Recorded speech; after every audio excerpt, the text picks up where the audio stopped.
नमस्कार। मैं हूं महेंद्र सिंह और आप देख रहे हैं न्यूज शॉट।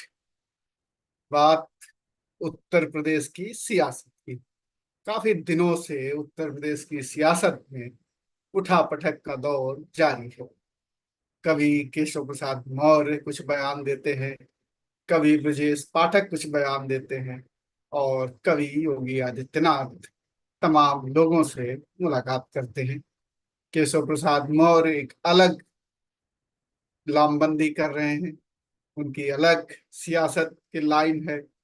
योगी आदित्यनाथ की अलग लाइन है। एक दूसरे को लगातार चैलेंज करते हुए ये दिखते रहते हैं। तमाम इस दौरान बयानबाजी आई। अब बात यह है कि इतनी सारी चीजों के बाद कि क्या योगी आदित्यनाथ की कुर्सी पूरी तरीके से सेफ है या कोई संकट है, या केशव प्रसाद मौर्य ने सरेंडर कर दिया है या सरेंडर करने वाले हैं, या फिर इसी तरीके से उत्तर प्रदेश की सियासत में चलता रहेगा।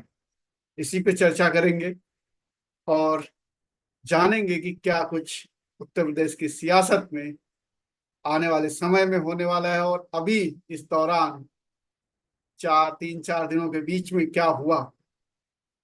तो बात अगर देखें कि दिल्ली आने से पहले किस तरीके से सियासत गरमाई हुई थी। केशव प्रसाद मौर्य लगातार बयानबाजी कर रहे थे, संगठन बड़ा है, सत्ता कुछ नहीं है, संगठन बड़ा है, कार्यकर्ता बड़ा है। बड़ा तवज्जो मिल रहा था और बड़े इसके सियासी मायने लगाए जा रहे थे कि लग रहा है ऐसा कि अब योगी आदित्यनाथ की कुर्सी गई तब गई, केशव प्रसाद मौर्य को कभी भी उत्तर प्रदेश की कमान दी जा सकती है। ये सारे कयास आप हम सब लगा रहे थे। दिल्ली बुलावा आया, दिल्ली में बैठक हुई। बैठक एक्सक्लूसिव योगी आदित्यनाथ की शीर्ष नेताओं के साथ हुई हो, ऐसा मीडिया में नहीं आया, लेकिन एक बैठक हुई और वो बड़ी महत्वपूर्ण बैठक रही। वो बैठक थी बीजेपी के राष्ट्रीय संगठन महामंत्री BL संतोष की। उत्तर प्रदेश के मुख्यमंत्री योगी आदित्यनाथ जब दिल्ली पहुंचे, उत्तर प्रदेश भवन में रुके वो, तो थोड़ी देर बाद ही BL संतोष वहां पहुंच गए। लंबी बातचीत हुई। एक तरीके से अकेले में उन दोनों की मुलाकात हुई और लंबी बातचीत हुई, तमाम मुद्दों पे डिस्कशन हुआ। बाहर नहीं आया कि क्या मुद्दे डिस्कशन किए गए, लेकिन मुद्दे राजनीतिक दलों के बीच में, जो राजनीतिक लोग होते हैं उनके बीच में मुद्दे सियासत के ही होते हैं। मुद्दे वही होते हैं जो हम आप सब देख रहे होते हैं, चर्चाओं में होते हैं। तो योगी आदित्यनाथ के साथ BL संतोष के बारे में बता दूं आपको, RSS के आदमी हैं। और जो राष्ट्रीय संगठन महामंत्री का पद होता है बीजेपी में, वहां पर अभी तक परंपरा यही रही है कि राष्ट्रीय स्वयंसेवक संघ से जो नेता बीजेपी में भेजे जाते हैं उनमें से एक नेता बैठता है वहां पर। बहुत महत्वपूर्ण पद है और उसका मुख्य काम यह होता है सामंजस्य बैठाना। तो सामंजस्य वो बैठाते हैं RSS, संगठन, सत्ता, इन सब के बीच में। और बहुत एक तरीके से कहा जा सकता है कि राजनीतिक सूझबूझ वाले आदमी को वहां बैठाया जाता है। तो BL संतोष साहब से मुलाकात होती है। BL संतोष साहब खुद आते हैं मुलाकात के लिए उत्तर प्रदेश भवन, दिल्ली वाले। और मुलाकात होती है। उसके बाद जो कहा जा रहा था पहले कि अ, मोदी जी, अमित शाह जी मुलाकात करेंगे योगी आदित्यनाथ जी से, और सवाल जवाब होगा, ब्यौरा लिया जाएगा कि चुनाव में आखिर क्या किया आपने, क्यों हारे हम। और योगी आदित्यनाथ भी पूरी तैयारी के साथ गए थे। जिस दिन रवाना हुए थे उस दिन भी 200 नेताओं से मुलाकात करके गए थे, उनसे फीडबैक लिया था, उसमें बड़े नेता शामिल थे सब। तो पूरी तैयारी के साथ योगी आदित्यनाथ भी गए थे और उसके पहले उपचुनाव के लिए लगातार बैठकें कर रहे थे, तमाम नेताओं को उन्होंने जिम्मेदारियां सौंपी, मतलब एक तरीके से अपनी पूरी तैयारी, जैसे कहते हैं ना, पूरा होमवर्क करके गए थे कि साहब देखिए आगामी आप जो चुनाव आ रहे हैं, उपचुनाव आएंगे 10 सीटों के लिए, उसके लिए मेरी ये तैयारी है, ये तैयारी है, इस तरीके से हमने प्रभार दिया है, लोगों को लगा दिया है, मोबिलाइज कर दिया है, और आने वाले समय में ये तैयारी है। और जो हारे हैं वो क्यों हारे हैं उसका फीडबैक भी हमारे पास है, आपके पास जो होगा होगा, हमने भी अपना फीडबैक तैयार किया। इस तरह पूरी तैयारी के साथ योगी आदित्यनाथ दिल्ली पहुंचे थे। और उनके पहुंचने से पहले दोनों डिप्टी सीएम ब्रजेश पाठक और केशव प्रसाद मौर्य भी दिल्ली में डेरा डाले हुए थे। उनकी भी मुलाकातें गुप्त तरीके से तमाम लोगों से हो रही थी। वो मुलाकात हुई, उसके बाद फिर मुख्यमंत्रियों की बैठक हुई, जिसमें कि प्रधानमंत्री ने सारे मुख्यमंत्रियों की बैठक बुलाई थी जो बीजेपी शासित हैं। और उसमें केंद्र के कई मंत्री थे, बड़े नेता भी थे, जैसे राजनाथ जी थे उसमें, अमित शाह जी थे उसमें। तो ये एक बैठक थी और इसमें एक बताया गया कि कैसे काम करना चाहिए, कैसे क्या होना चाहिए, कौन मुख्यमंत्री अच्छा काम कर रहा। तो इस बैठक में बताते हैं, प्रधानमंत्री जी ने योगी आदित्यनाथ की तारीफ की। राजनीति में कोई तारीफ करे तो कई मायने होते हैं। हालांकि प्रधानमंत्री जी ने एक बार हरियाणा के मुख्यमंत्री मनोहर लाल खट्टर की तारीफ की, अगले दिन उनकी कुर्सी चली गई। तो लोग बड़ी बातें कर रहे थे कि भाई प्रधानमंत्री जी तो कल तारीफ कर रहे थे, और रात में ऐसा क्या हो गया कि पद से हटा दिया गया, दूसरे दिन मुख्यमंत्री और बन गया। तो तारीफ का ये मतलब भी होता है। और दूसरा मतलब ये होता है कि आप अच्छा काम कर रहे हैं और आपको अब जो अभय मिल गया है, अब आपको वरदान है, आपको आशीर्वाद है, अब आप बेफिक्र होकर के काम कीजिए, कोई आपको छेड़ नहीं सकता है। तो योगी आदित्यनाथ को अब क्या मिला है? अभयदान मिला है, या हरियाणा की तरीके से मिसाल पेश की जाएगी, कुछ कहा नहीं जा सकता है, क्योंकि प्रधानमंत्री जी के जो निर्णय होते हैं सबको चौंकाते हैं।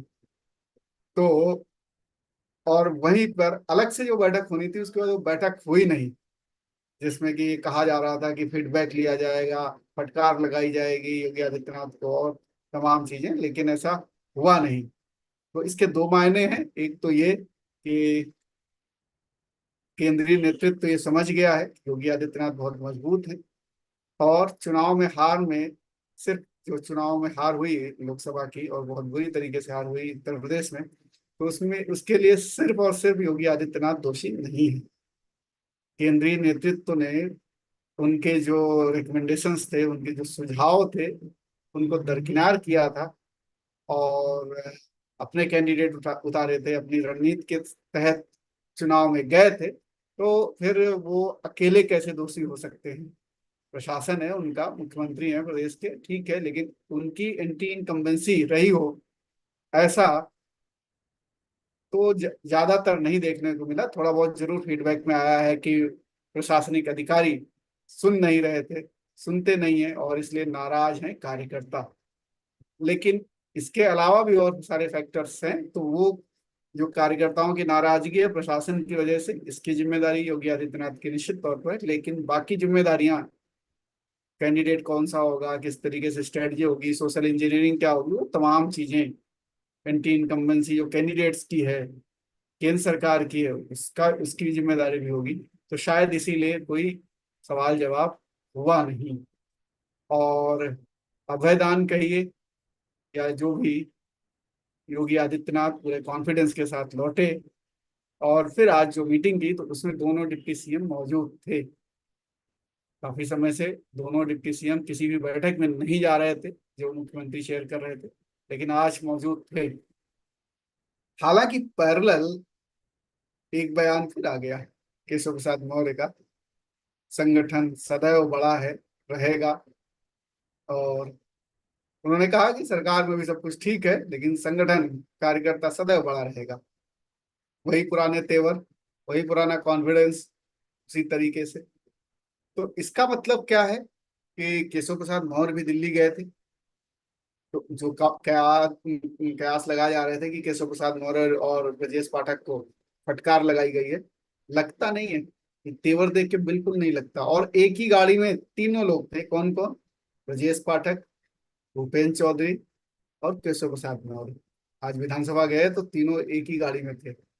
अब आप ये सोचिए कि इन तीनों लोगों का एक गुट बना हुआ है, तो फटकार अगर लगाई गई होती तो ये बयान नहीं देते। इसका मतलब फटकार नहीं लगाई गई, बल्कि ये साबित भी होता है कि ऊपर से किसी का हाथ है। और उसी की बदौलत केशव प्रसाद मौर्य अपनी गतिविधियां चला रहे हैं, अपनी बयानबाजी दे रहे हैं, अपना जो जिस तरीके से लामबंदी करनी है वो कर रहे हैं। क्योंकि केशव प्रसाद मौर्य वैसे नेता है नहीं कि इस तरीके की बयानबाजी करें अपने दम पर। निश्चित तौर पे वो निराश होंगे, उनका कई दफे अपमान होता है, तो उसके उनको उसकी खींच होगी, दुख होगा। हालांकि किसी मुख्यमंत्री की बैठक में डिप्टी सीएम का ना जाना भी मुख्यमंत्री का अपमान होता है। तो दोनों तरफ से अपमान एक दूसरे के होते रहते हैं। बावजूद इसके, जब तक शीर्ष नेतृत्व का आशीर्वाद नहीं मिला होगा, तब तक कोई इस तरीके से बातें कर नहीं सकता, खासतौर पर बीजेपी जैसी पार्टी में, जहां पर एक बयान भी कोई देता है तो केंद्रीय नेतृत्व का नाम पहले होता है और उसके बाद उस वो बात कही जाती है, ऐसा देखने को मिलता है। लेकिन खुलेआम इस तरीके से बातें करना, खुलेआम तमाम, जैसे कि योगी आदित्यनाथ के डिपार्टमेंट से जो मंत्रालय उनके पास, उनसे मांग लिया गया कि भाई आरक्षण कितना लागू हुआ बताइए जरा। तो इस तरीके की चीजें केशव प्रसाद मौर्य कर रहे हैं। या लाल बत्ती नीली बत्ती वाले मामले में ब्रजेश पाठक ने धमकाया, या एक और कानपुर के विधायक का आ गया है कि बुलडोजर हम नहर में गिरा देंगे, कानपुर के तेज तर्रार विधायक हैं। तो इस तरीके की चीजें, या मोती सिंह एक विधायक हैं, उन्होंने कहा कि भ्रष्टाचार है खूब। तो ये सारी चीजें जो आ रही हैं, अपने ही लोग सरकार को घेर रहे हैं, इसके पीछे कुछ जरूर बड़ी वजह है, बड़ी रणनीति है। दूसरा इसका मतलब ये है कि अगर दोनों नेताओं पर आशीर्वाद बना हुआ है शीर्ष नेतृत्व का, जैसा कि लग रहा है, तो इसका मतलब ये है, दो फैक्टर थे चुनाव में जो हार हुई थी। एक ये कि राजपूत वोटर्स नाराज था और उन्होंने तमाम बड़ी बड़ी पंचायतें की थी, बाकायदा ऐलान किया था कि बीजेपी को वोट नहीं देंगे। तो एक तो ये कि राजपूत वोटर्स नाराज थे। दूसरा ये कि ओबीसी वोटर्स खिसक गया था, सपा के साथ चला गया था। बीजेपी के साथ जो ओबीसी वोटर्स था, खास तौर पर कुर्मी वोटर, वो खिसक गया और इसकी वजह से बीजेपी को बुरी तरीके से हार का सामना करना पड़ा। इसके अलावा कोयरी कुशवाहा वोटर्स भी खिसके। अब सवाल ये है कि दोनों वोटों को साधना है, नाराज कर नहीं सकते ना ओबीसी वोटर को और ना राजपूत वोटर्स को। अब दोनों वोटर्स को साधने के लिए क्या करना होगा, और कोई एक नेता दोनों को साध नहीं सकता। अगर इस समय योगी आदित्यनाथ के साथ कुछ छेड़खानी की गई, उनको कुर्सी से हटाया गया, तो राजपूत वोटर्स पूरे देश में नाराज हो जाएगा। कई जगहों पर बड़ी मुश्किल खड़ी हो जाएगी बीजेपी के लिए। और चूंकि ये बहुत एकजुट रहता है वोटर, तो इसलिए बीजेपी इसमें हाथ डालना नहीं चाह रही। इसलिए योगी आदित्यनाथ को भी सपोर्ट कर रही है, उनसे कुर्सी छीनने की हिमाकत नहीं कर रही। दूसरा ये कि जो ओबीसी वोटर नाराज है, उसके लिए केशव प्रसाद मौर्य को खड़ा किया गया कि आप अभी अपनी सियासत करते रहिए, जिससे कि उन वोटर्स को ये लगे कि केशव प्रसाद मौर्य किसी भी वक्त योगी आदित्यनाथ को पटकनी दे देंगे और मुख्यमंत्री बन जाएंगे। इस भ्रम में रखिए जनता को, वोटर को इस भ्रम में रखिए कि योगी आदित्यनाथ बड़े नेता हैं। देखिए उनको शीर्ष नेतृत्व भी कुछ नहीं कह रहा, उनको योगी आदित्यनाथ भी उनका कुछ बिगाड़ नहीं पा रहे हैं, इसलिए उनके पीछे रहा जाए। और ये भ्रम की स्थिति बनाने की कोशिश है तम दोनों समुदायों के बीच, ओबीसी वर्ग के बीच भी, राजपूत वर्ग के बीच भी, और जो योगी आदित्यनाथ के फॉलोवर्स हैं जो कट्टर हिंदुत्व की बात करते हैं, या जो और वजहों से भी प्रशासन को लेकर के या तमाम और उनके जो फैसले हैं उसको लेकर के जो योगी आदित्यनाथ फॉलो करते हैं लोग, उनके प्रशंसक हैं, उनको नाराज न किया जाए। इधर ओबीसी ग्रुप को नाराज ना किया जाए, तो दोनों को भ्रम की स्थिति में रखा जाए। दोनों को ये लगे कि केंद्र में अब उतनी ताकत नहीं है कि योगी आदित्यनाथ को हरा सकें, अपदस्थ कर सकें, उनकी जगह दूसरा बैठा सकें। और दूसरी तरफ वाले लोगों को ये लगे कि हमारे ये नेता हैं केशव प्रसाद मौर्य ओबीसी के, वो इतने बड़े हैं कि इनको भी अब चुप नहीं कराया जा सकता और बहुत ज्यादा दिन तक टाला नहीं जा सकता, इनको भी मुख्यमंत्री बनाया जाएगा। तो ये उम्मीद बनी है दोनों में। और उपचुनाव तक तो ये इसी तरीके की रणनीति पे काम होता दिख रहा है, जिससे कि लोग भ्रम में रहे मतदाता, और उपचुनाव में ठीक ठाक जीत मिल जाए, क्योंकि बड़ी प्रतिष्ठा की लड़ाई है।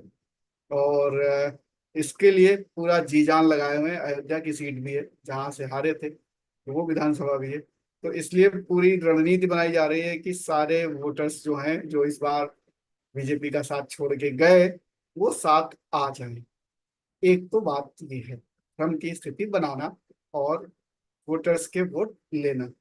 और यही स्थिति आगे उपचुनाव के बाद 2027 के जब चुनाव होगा, तो एक साल पहले फिर ऐसी ही स्थिति देखने को मिल सकती है कि अलग अलग तेवर दिखेंगे आपको अलग, जिससे कि फिर एक बार भ्रम की स्थिति बने और लगे कि इस बार तो हमारे नेता को मुख्यमंत्री बनाया जाएगा। तो ऐसी तमाम स्थितियां रहेंगी और आपको ये देखने को मिलेगा। तो इसलिए कहा जा सकता है कि योगी भी सेफ है और केशव प्रसाद मौर्य ने भी सरेंडर नहीं किया है। आप क्या सोचते हैं, हमें कमेंट करके जरूर बताइए। फिलहाल इस विवेचना में इतना ही।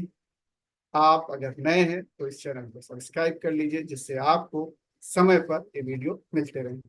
फिलहाल इतना ही। नमस्कार।